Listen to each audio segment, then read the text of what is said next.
Hello, it's been a while since I've done a video for this game, at least a video that wasn't a character trailer, so I did want to get back to this and, just show a few things off. I just did a lot of this on Twitch a few hours ago, where I was fixing some bugs and just going through some single-player stuff, so I mostly just wanted to do a single-player demo kind of playthrough thing that was a little more permanent than Twitch. I get this posted up on YouTube, so here we are.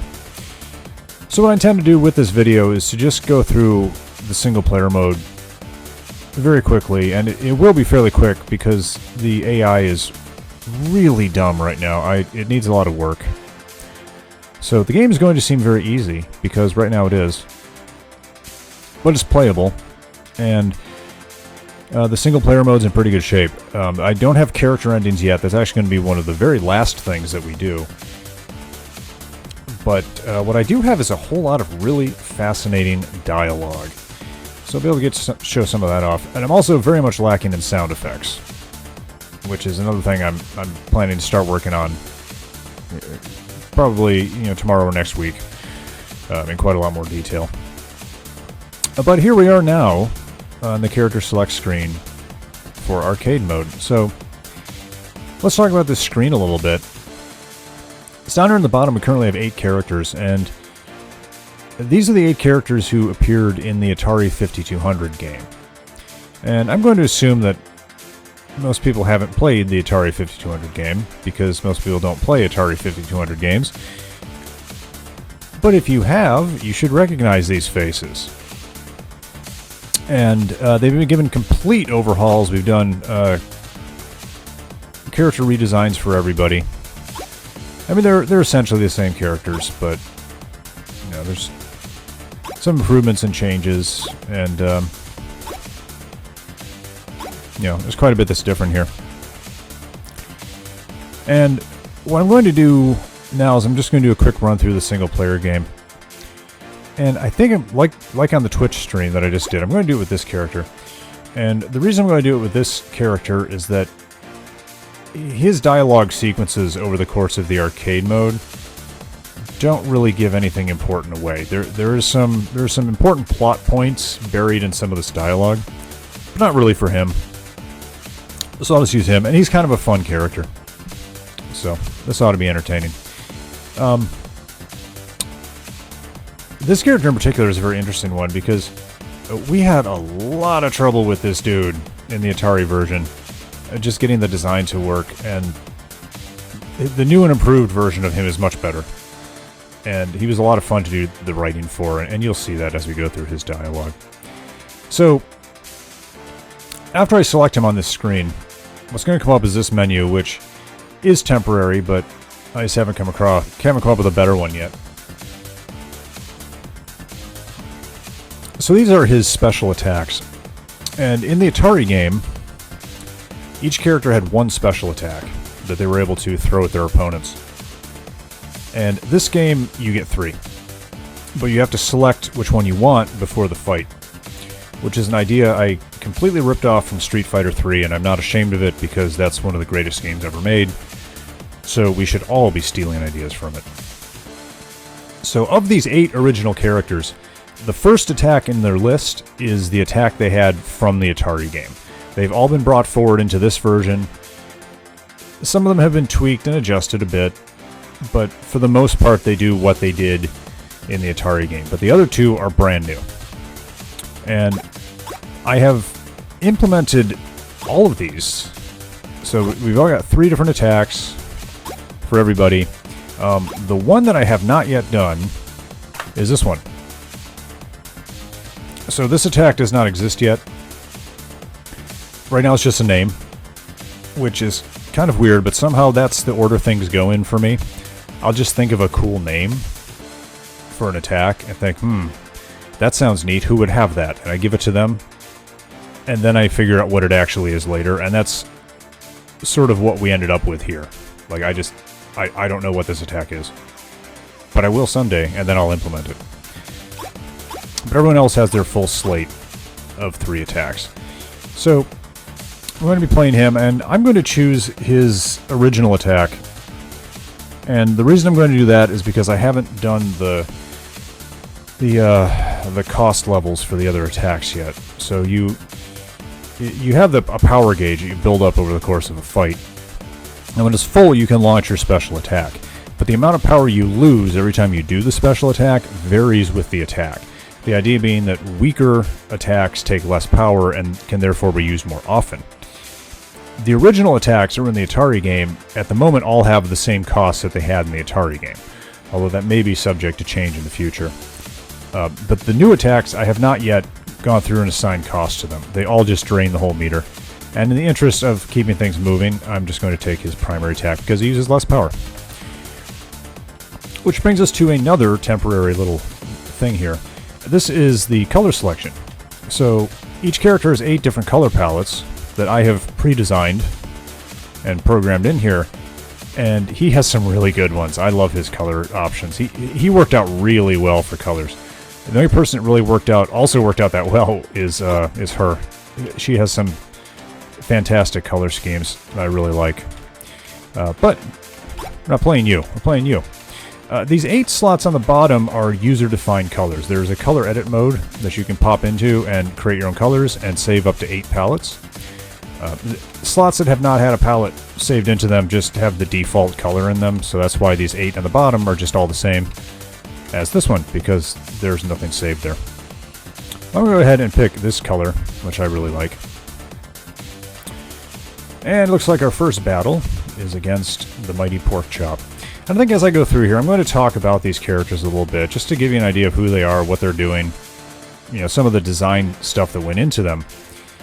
So let's start with the character I'm playing, and that is this dude Zorox. So he's supposed to be this reclusive wizard guy who's he hangs out on top of a mountain by himself, and now he's decided that it's time he shows the world how great he is.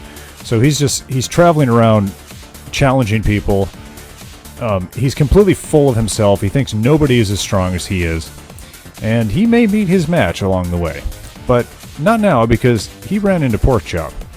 So, Porkchop is a very interesting character. He's actually from a game called Ratcatcher, which was the first Atari 5200 game that I wrote. And it was just this stupid little arcade game with 3 dudes running around a sewer catching rats. And when I was putting this game together, I thought it might be fun to do a kind of a crossover thing with that game. So I brought this character in. And one of the reasons I did that is because it doesn't make any sense. Like, why would this guy be in this game? And I really enjoy having a character that makes no sense whatsoever. I mean, this guy just sticks out like a sore thumb. He's just this fat, bald guy in a jumpsuit among all these, magical fairy characters and stuff. And he's weird, but he's there, and he's fun. In plot terms, I've decided that he is hopelessly infatuated with Queen Sugar, who is the good fairy queen. And he'll do anything for her, even though he usually screws it up. So he's kind of a, goofy, weird comic relief character, I guess. And that brings us to the first dialogue. So every pair of characters has a conversation that they have before they fight. And these have been so fun to write. And I also have these dialogue images that my artist has been sending me, and they're so good and they're so nice because they really add so much to the dialogue and just allow me to put these little pictures with them. So here we have our player character who has no idea what to make of poor Porkchop. And Porkchop's not happy about that. And of course, oh god, that is such a great picture. Zorox, he thinks he's all that. Porkchop, however, is not impressed, which makes Zorox quite angry. So now we fight him. Now, I'm not going to go into great detail about how the system works here.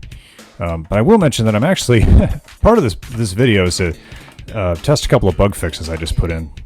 So, run through arcade mode should help do it. However, I will mention that, as I'm pretty sure I pointed out before, the AI player is currently pretty terrible. So, I'm going to be able to beat him very easily. There's still a lot of work that needs to be done in that regard. But for the most part, you fly around, you shoot at things, you make things happen. You throw a rain of icicles on your opponent. They try to dodge it. And ultimately, somebody wins and somebody loses. Okay, so that was the end of the first match. Like I said, that the computer AI is not very good. We got this nice little win screen, and then we go on to the next battle.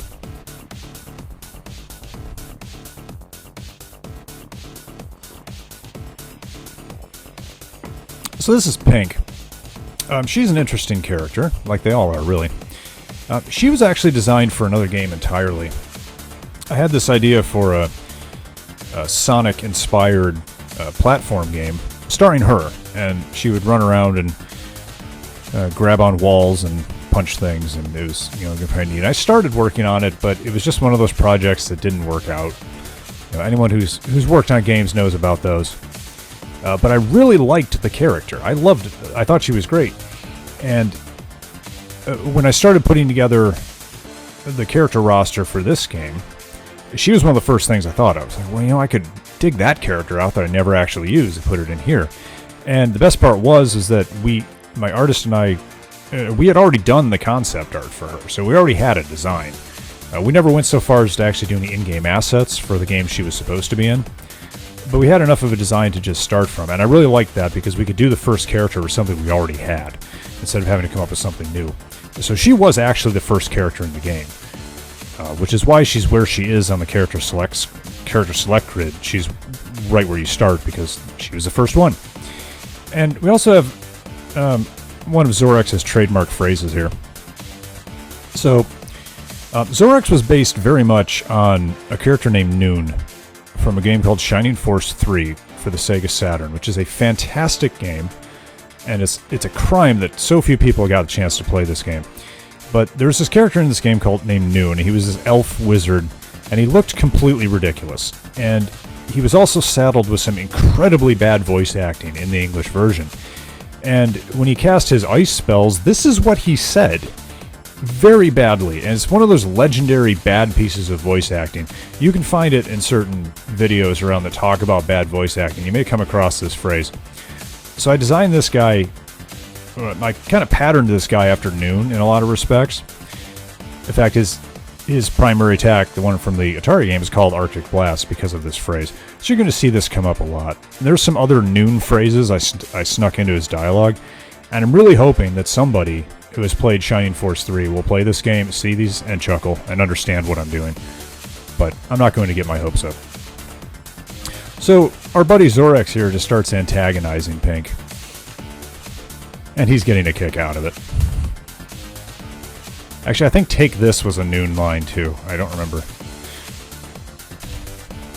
But, and after all that, what's he upset about? She doesn't know who he is.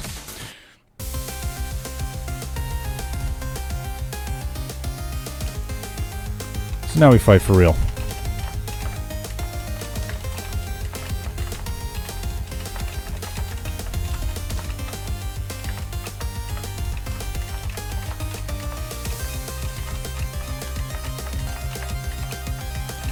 I'm playing this on my keyboard right now, which is rather loud and clacky. I don't know if that's coming through in the recording or not.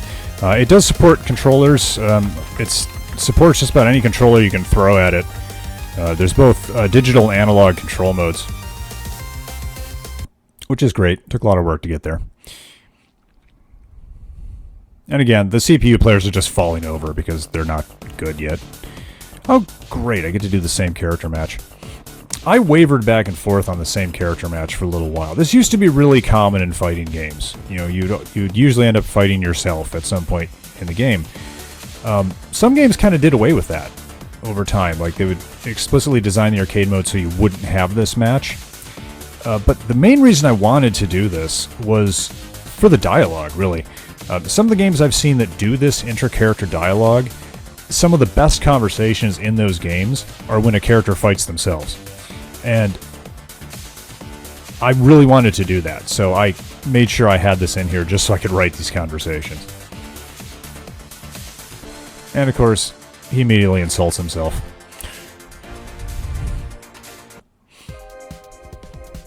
Now, our buddy Zorox here has not had his background done yet. So, there are 3 characters who are still missing their backgrounds, and they default to this one. whenever there's a missing background. So you're going to see this background 2 more times.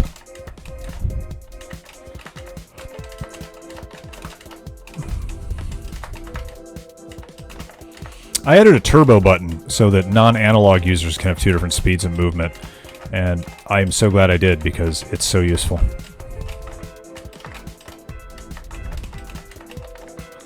That was quicker than expected. Usually the computer's pretty good at dodging that special attack, but I don't know why it's suddenly not doing it. Okay, so next up is Queen Sugar, who is the good fairy queen, and sort of like the avatar of good and justice in the game. And she just knows who everybody is, which is kind of creepy. I mean, no one else knows who this guy is, but she does. And he is overjoyed at that. Ah, this looks so nice now. I just recently changed this font. I was using a different font here. But I was having some problems with the vertical spacing, and this line, among others, wouldn't fit on one screen with the font I was using. My text system that I've coded up handles that. That's just fine, but it just looked really bad. And I'm not sure if I'm going to stick with this font yet, but I already do like it better.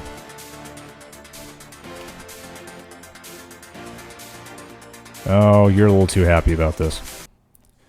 And this is another character who does not yet have a background, so we're back here again.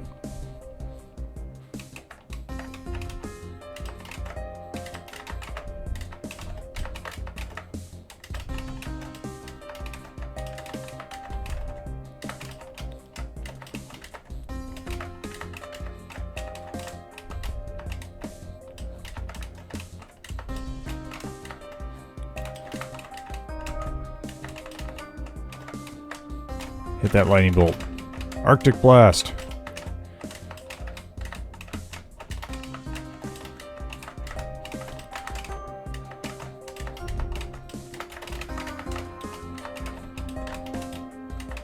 Okay.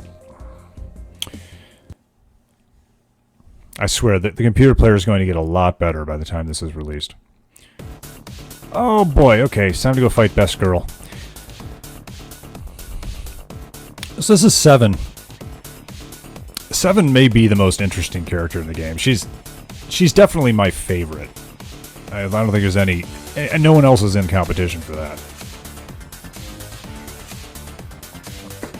So, 7 here was supposed to be a robot soldier. She's a prototype. But there's something wrong with her. She is not right, and she thinks she's a maid. So she's kind of this robot soldier maid thing, and she's absolutely delightful to write for. She's just adorable, and I've written her to kind of alternate between this kind of robotic deadpan and this naive curiosity and enthusiasm, depending on the situation. So she's either like, you know, I don't know. I can't think of any analogs all of a sudden. Like Commander Data, like one moment, and then I don't know. I can't think of anyone else, but just this sort of bubbly, curious little girl in the other moments. And she's just so fun. And Zorox here has no idea what to make of her. Where, you know, she gives her model number. And this is the robotic deadpan I was talking about. And I love this particular dialogue image because it just communicates that so well. It's like she's just like in, you know, administrative mode right now. And of course, Zorox only has one thing on his mind.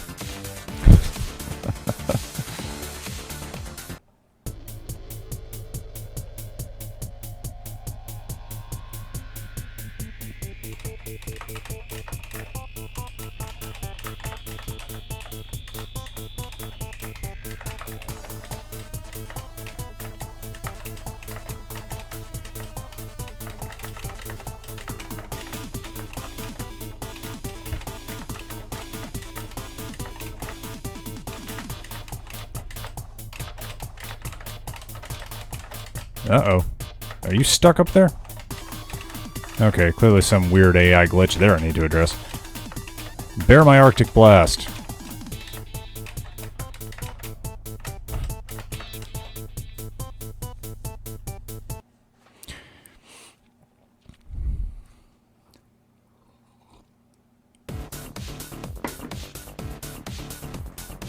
Okay, so this is Fruity. Man, Fruity's another character who's just had a very interesting journey through her development. She was originally a fairly goofy character. And then, when we got to doing this PC version, Fruity was one of the first redesigns I think I was sent. And I was sent this image on the right here, the one on the bottom with her just standing there like that. And she's kind of transitioned from being this kind of goofy, bubbly, funny character to this hardened badass. And I really enjoy that. I think she's great in this role. So she's supposed to be the fairy military leader. She's in charge of the army. And she's fighting a conventional battle against the evil Queen Zavasha who has invaded the land. And she's also the one who has authorized the Robot 7 for action because she thinks she needs her. And there's a very interesting relationship between the two of them that gets explored in their arcade modes. And she's naturally suspicious of anyone, and she doesn't seem to like humans very much, which is something I may also go deeper into later. Zorox don't care. Fruity ain't having it. And neither is Zorox. We're going to war. I love this music. As I said on my Twitch stream, Fruity's a metal chick.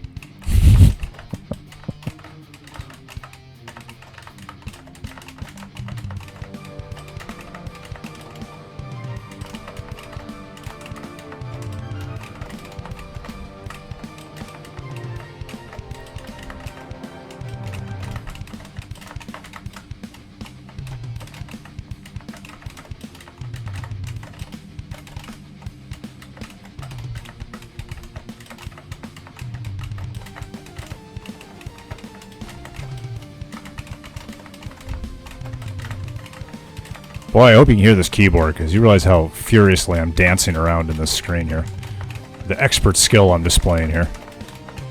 I know exactly what I need to do and exactly when I need to do it. Okay, so now we're actually getting into the bosses. Out of the original 8 characters, there are 2 boss characters. There's going to be a third one added. In fact, it's the first new character we're going to do is going to be another evil boss character. It is actually... That fight will actually take place before this one. So now we're taking on the evil kitty, who is evil Queen Zavasha's pet. And he's the last line of defense before Zavasha herself. And Kitty it was actually a real cat. He died in early 2018, just before I started working on this game. Like, for real. I was still turning things over in my head, kind of putting ideas together around that time, and I decided that I would put Kitty in the game as a kind of a memorial. So here you are, Kitty. You're still kicking in 2021 as the villain you always wanted to be. And Kitty doesn't really talk because he's a cat. But these wonderful dialogue images that I got for him, he doesn't need to talk. He can just do this. And he has no idea what to make of our hero Zorox here. And again, I said it in my Twitch stream. I love this line, and this is a line I just want to start pulling out in like daily conversation. Any excuse I can get, I will pull this line out. And Kitty's not impressed. Spirits Help Me is another noon line. Which, again, probably no one will get that joke, but it's there.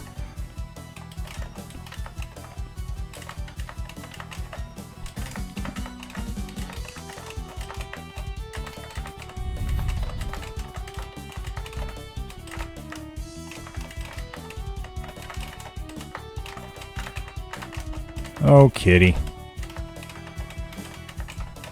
Bear this. Oh, he's dodging it. Oh, we took a hit in there. One of the worst things you can do is watch your opponent's screen, because that'll get you killed. Just like Twinkle Star Sprites. You watch your opponent's screen, you're going down.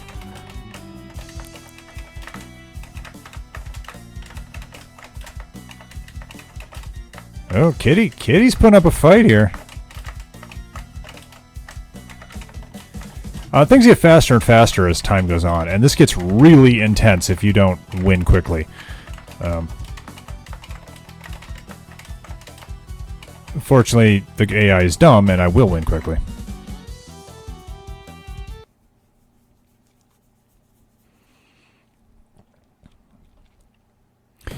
Alright, so now we come up against the final opponent.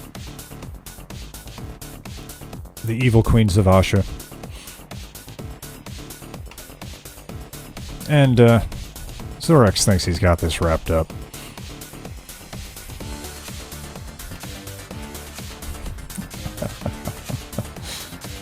Again, to repeat something I just said on my stream, this picture here I love.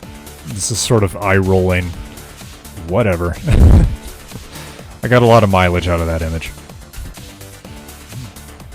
Uh-oh. Zorox thinks he can do it. And she's also missing her background, so we're back to the city.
Uh-oh.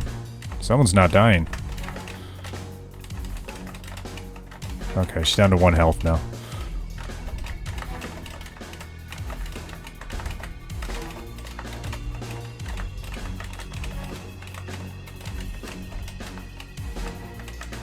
Okay. So this is something new. I just added this earlier this week.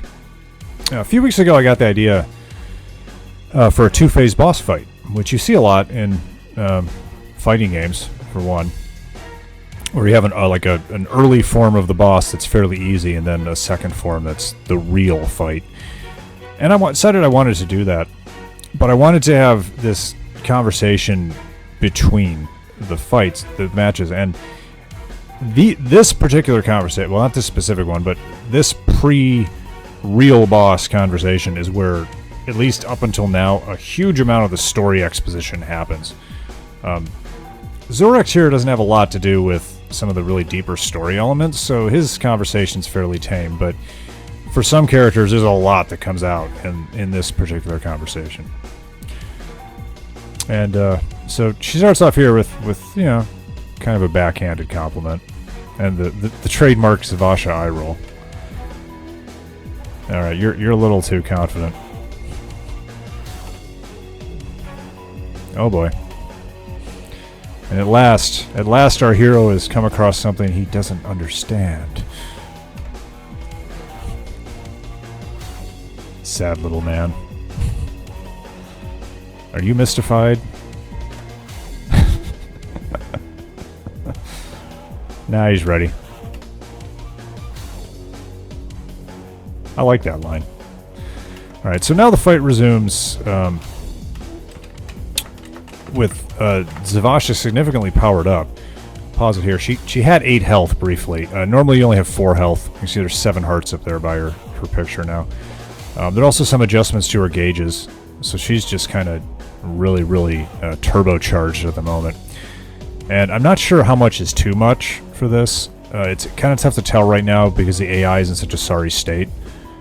But it's just going to need more testing and work to find out. And I'm not sure if I'm really even going to bother winning this. The endings are not in place yet, so if I actually do win this, it just goes to a blank screen, then we're done.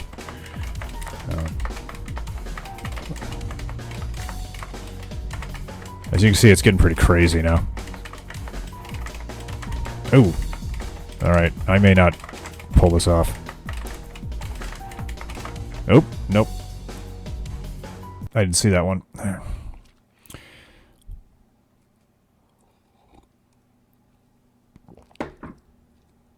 I think that's good enough for now, though. I mostly just wanted to demo, kind of the flow of the single-player game and to show off some of the dialogue stuff that we had done.